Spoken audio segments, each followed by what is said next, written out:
लंका सोने की थी, पर उसके महल के भीतर एक रात ऐसी आई जब सोना भी अंधकार जैसा लगने लगा। समुद्र के ऊपर हवाएं भारी हो गई थीं और राजमहल की दीवारों में एक अनकहा डर घूम रहा था। उस डर को सबसे पहले रावण की पत्नी मंदोदरी ने महसूस किया। वो केवल लंका की रानी नहीं थी, वो बुद्धि, मर्यादा और दूरदृष्टि की आवाज थी। उसने रावण की शक्ति देखी थी, उसकी विजय देखी थी और उसका अहंकार भी देखा था। जब सीता को लंका लाया गया तब मंदोदरी समझ गई कि ये घटना केवल एक स्त्री का अपहरण नहीं है, ये लंका के भाग्य पर लगा हुआ अग्नि चिन्ह है।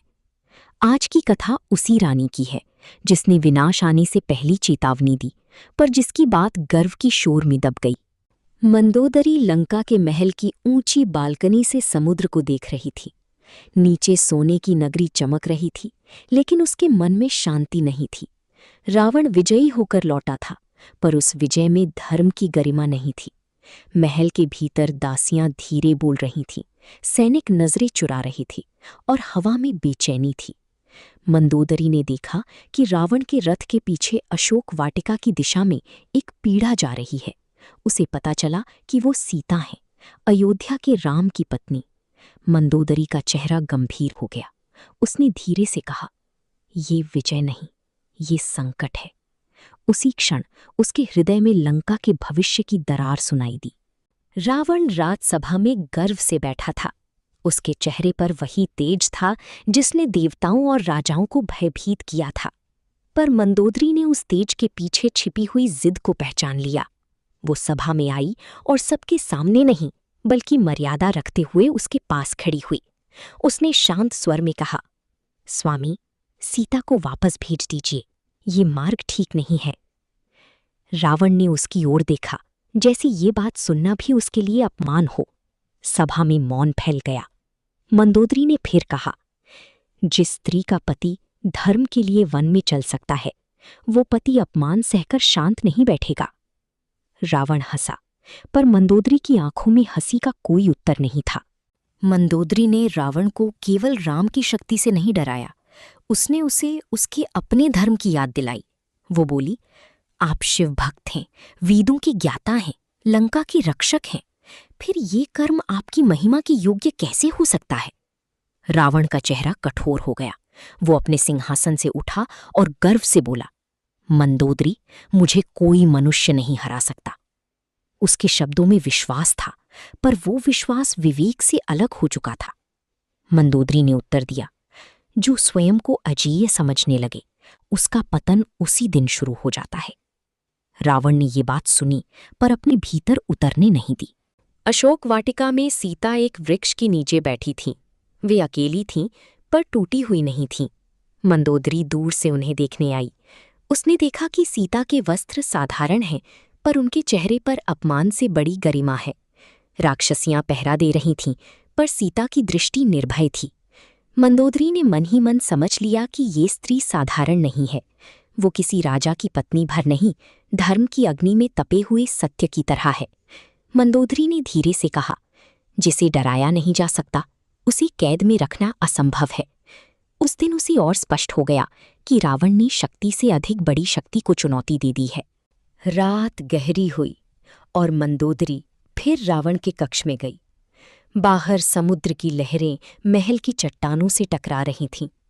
रावण अपने आभूषणों और शस्त्रों के बीच बैठा था, जैसे संसार का कोई भय उसके पास आ ही नहीं सकता। मंदोदरी ने धीमे पर दृढ़ स्वर में कहा, स्वामी, अभी भी समय है, सीता को सम्मान से लौटाइए और युद्ध को जन्म लेने से रोक दीजिए। रावण ने उसकी बात काट दी। उसने कहा, मैं रावण हूं, त्रिलोक मेरा नाम जानता है। मंदोदरी का चेहरा पीड़ा से भर गया। वो बोली, नाम जितना बड़ा होता है, उत्तरदायित्व उतना ही बड़ा होता है। पर रावण उस रात अपने नाम में ही खोया रहा। कुछ दिनों बाद लंका के द्वारों पर अशुभ संकेत दिखने लगे। मंदिरों की लौ बिना हवा के कांपने लगी। राजमहल के हाथी बेचैन हो उठे। समुद्र का रंग भी जैसे भारी और अंधकारमय लगने लगा। मंदोदरी ने इन संकेतों को अनदेखा नहीं किया। उसने रावण को बुलवाया और कहा, प्रकृति भी चेतावनी दे रही है। अहंकार इसे संयोग कहेगा, पर बुद्धि इसे संकेत समझती है। रावण ने फिर हंसकर कहा, रानी, संकेत डरने वालों के लिए होते हैं। मंदोदरी ने शांत होकर उत्तर दिया, नहीं स्वामी, संकेत बचने वालों के लिए होते हैं। पर लंका का राजा बचने की नहीं, जीतने की भाषा सुनना चाहता था। जब हनुमान लंका में आए और अशोक वाटिका तक पहुंच गए, तब मंदोदरी की चिंता सत्य बनकर सामने खड़ी हो गई। एक अकेला वानर समुद्र पार कर लंका में प्रवेश कर गया था। उसने सीता को राम का संदेश दिया और फिर लंका को अपनी शक्ति दिखा दी। जब आग की लपटें सोने की नगरी में उठीं, तब महल कांप उठा। मंदोदरी ने जली हुई गलियों को देखा और उसका हृदय सिहर गया। उसने रावण से कहा, यदि एक दूत ये कर सकता है तो राम की सेना क्या करेगी। रावण क्रोध में था, पर मंदोदरी भय में नहीं, सत्य में बोल रही थी। उस दिन लंका को पहली चेतावनी आग के रूप में मिली। हनुमान के जाने के बाद रावण की सभा फिर भरी। मंत्रियों ने उसे प्रसन्न करने वाली बातें कहीं। किसी ने कहा कि लंका अजेय है, किसी ने कहा कि राम मनुष्य मात्र हैं। मंदोदरी ने ये सब सुना और भीतर से दुखी हो उठी। वो जानती थी कि राजा को खुश करने वाली वाणी राज्य को बचाने वाली वाणी नहीं होती।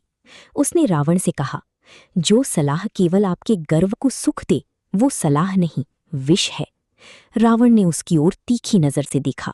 मंदोदरी ने बिना डरे कहा, सत्य कभी कभी अपमान जैसा लगता है, पर वही जीवन बचाता है। सभा में बैठे कई लोग चुप हो गए, पर रावण का मन फिर भी ना झुका। विभीषण ने भी रावण को समझाया कि सीता को लौटाना ही उचित है। मंदोदरी ने उस क्षण आशा की एक छोटी लौ देखी। उसे लगा कि शायद अब रावण अपने भाई की बात सुन ले। विभीषण ने हाथ जोड़कर कहा, भैया, राम से शत्रुता छोड़ दीजिए। धर्म के सामने देर से झुकना भी विनाश से बेहतर है। रावण क्रोध से जल उठा। उसने विभीषण को कायर कहा और अपमानित कर सभा से निकाल दिया। मंदोदरी का हृदय डूब गया। उसने देखा कि अब रावण केवल शत्रु को नहीं, अपनी ही घर की बुद्धि को भी ठुकरा रहा है। जब राज्य में सत्य बोलने वाले बाहर कर दिए जाते हैं, तब विनाश भीतर प्रवेश कर जाता है। विभीषण के जाने के बाद मंदोदरी अकेली खड़ी रही। महल वैसा ही था, पर अब उसे वो पहले जैसा सुरक्षित नहीं लगा। उसने देखा कि सिंहासन के पास शक्ति बहुत है, पर सत्य कम होता जा रहा है।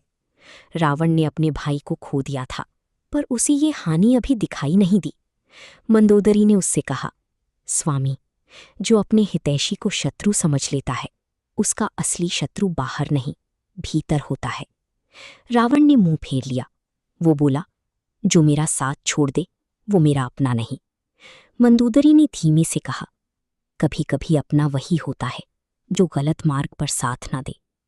ये वाक्य रावण के पीछे रह गया, पर उसके मन तक नहीं पहुंचा। अब समुद्र पर सेतु बन चुका था। राम की सेना लंका के सामने खड़ी थी। सोने की नगरी के द्वारों पर युद्ध का भय स्पष्ट दिखने लगा। मंदोदरी ने दूर से वानर सेना के ध्वज देखे। उसके चेहरे पर भय था, पर वो भय अपने लिए नहीं था, वो लंका के लिए डर रही थी। उसने अंतिम बार रावण से कहा, ये युद्ध अभी भी टल सकता है, सीता को लौटा दीजिए। राम से क्षमा मांगना पराजय नहीं, विवेक होगा। रावण ने अपने कवच को कसते हुए कहा, अब लौटना संभव नहीं। मंदोदरी ने उत्तर दिया, संभव है स्वामी, पर अहंकार उसे असंभव कहता है। उस दिन उसकी आवाज में विनती से अधिक शोक था। युद्ध शुरू हुआ और लंका का आकाश शंखों, गर्जनाओं और रथों की ध्वनि से भर गया। हर दिन कोई न कोई योद्धा लौटकर नहीं आता। मंदोदरी ने महल की खिड़कियों से धुआं उठते देखा। उसने माताओं, पत्नियों और सैनिकों की आंखों में भय देखा। ये वही लंका थी जो कभी रावण की शक्ति पर गर्व करती थी। अब वही लंका उसके निर्णय की कीमत चुका रही थी। मंदोदरी ने मन में कहा, एक राजा का अहंकार हजारों घरों का दुख बन सकता है। युद्ध अब केवल राम और रावण के बीच नहीं था, ये लंका के हर घर में प्रवेश कर चुका था। जब मेघनाद युद्ध में गिरा, तब लंका की आत्मा जैसे हिल गई। मंदोदरी माँ थी और उस क्षण उसका रानी होना पीछे छूट गया। महल के भीतर विलाप उठा। रावण के चेहरे पर पहली बार गहरी चोट दिखाई दी, पर वो चोट भी उसे रोक नहीं सकी। मंदोदरी ने रोते हुए कहा, अब तो रुक जाइए, पुत्र चला गया, राज्य जल रहा है, और कितना चाहिए इस जिद को। रावण ने आंखें बंद कर लीं, पर उसने अपने निर्णय को नहीं छोड़ा। उसने कहा, मेघनाद का बदला लिया जाएगा। मंदोदरी ने दर्द से कहा, बदला मृतकों को वापस नहीं लाता, वो जीवितों को भी ले जाता है। पर रावण अब शोक को भी क्रोध में बदल चुका था। अंतिम युद्ध से पहले मंदोदरी ने रावण को युद्ध के लिए तैयार होते देखा। उसके 10 मुखों की छाया दीवारों पर पड़ रही थी, पर आज वो छाया विजय की नहीं, अकेलेपन की लग रही थी। मंदोदरी ने उसके सामने आकर अंतिम विनती की। उसने कहा, स्वामी, शक्ति का अंत शक्ति से नहीं, विवेक से होता है। आप अभी भी लौट सकते हैं। रावण ने उसे देखा और कुछ क्षणों के लिए मौन रहा। शायद भीतर कहीं वो सत्य को पहचानता था, पर अगली ही क्षण उसने अपना शस्त्र उठा लिया। वो बोला, रावण झुकता नहीं। मंदोदरी की आंखें भर आईं। उसने कहा, जो कभी नहीं झुकता वो टूट जाता है। रावण युद्ध भूमि में गिर चुका था। लंका की हवाएं अब गर्व से नहीं, शोक से भारी थीं। मंदोदरी रणभूमि की ओर चली, जहां कभी अजेय कहे जाने वाले राजा का शरीर शांत पड़ा था। उसने रावण को देखा, और उसकी आंखों में क्रोध नहीं था, वहां प्रेम था, पीड़ा थी, और एक गहरा प्रश्न था। उसने धीमे से कहा, मैंने आपको रोका था, क्योंकि मैं आपसे डरती नहीं थी, मैं आपको खोना नहीं चाहती थी। उसके शब्दों में एक पत्नी की करुणा थी और एक रानी की टूटी हुई चेतावनी भी। लंका जल चुकी थी, परिवार बिखर चुका था, और अहंकार का अंत सबके सामने पड़ा था। मंदोदरी उस क्षण इतिहास की सबसे दुखद साक्षी बन गई। मंदोदरी की कथा हमें बताती है कि सत्य बोलना हमेशा आसान नहीं होता। कभी कभी सत्य उस व्यक्ति से कहना पड़ता है जिसे हम प्रेम करते हैं।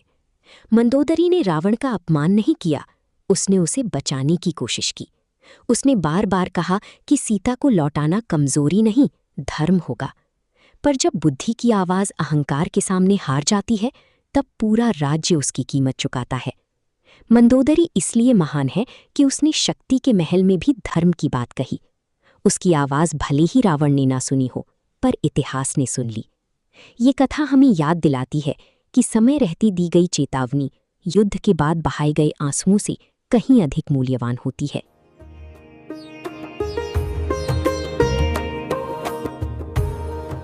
अगर आपको हमारी ये कहानी पसंद आई हो तो वीडियो को लाइक जरूर करें, और ऐसे ही रोचक हिंदू कथाओं के लिए चैनल को सब्सक्राइब करना मत भूलिए।